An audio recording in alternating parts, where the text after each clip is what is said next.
বন্ধ না করি, নাহলে এটা হবে না। আপনাদের ব্যাখ্যা অনেক থাকবে।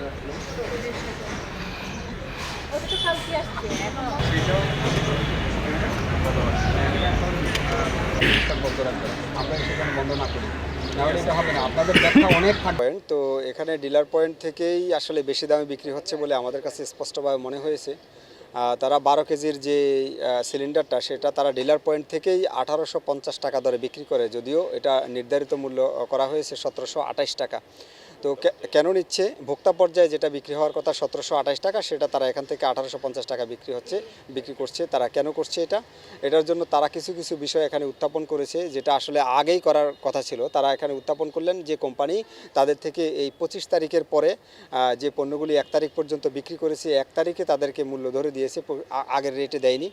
অর্থাৎ এখানে তারা কোম্পানির উপরে দায় দেওয়ার চেষ্টা করেছে। তারা দায় দিচ্ছেন যে ফ্রেশ কোম্পানি তাদের কাছে 1800 টাকায় বিক্রি করেছে, কিন্তু যদিও কোনো ডকুমেন্ট দেখাতে পারেননি।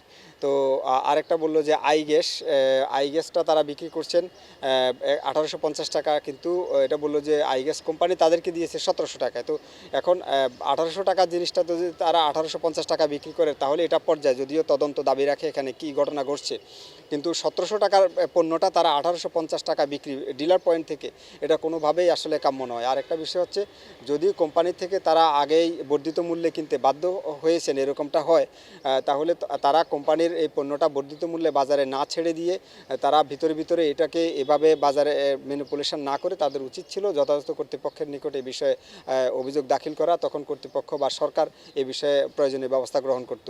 কিন্তু বাজারে তো এই বর্ধিত মূল্যে বিক্রি হচ্ছে বিধায় আমাদের কাছে প্রচুর অভিযোগ আসছে, এবং তার প্রেক্ষিতেই আমরা আসলে অভিযান পরিচালনা করেছি। দেখেছি যে ডিলার পয়েন্টেই তারা বর্ধিত মূল্যটা নিচ্ছে। তারা তাদের মতো করে ব্যাখ্যা করছে, কিন্তু আমাদের কাছে ব্যাখ্যাগুলি সন্তোষজনক মনে হয়নি।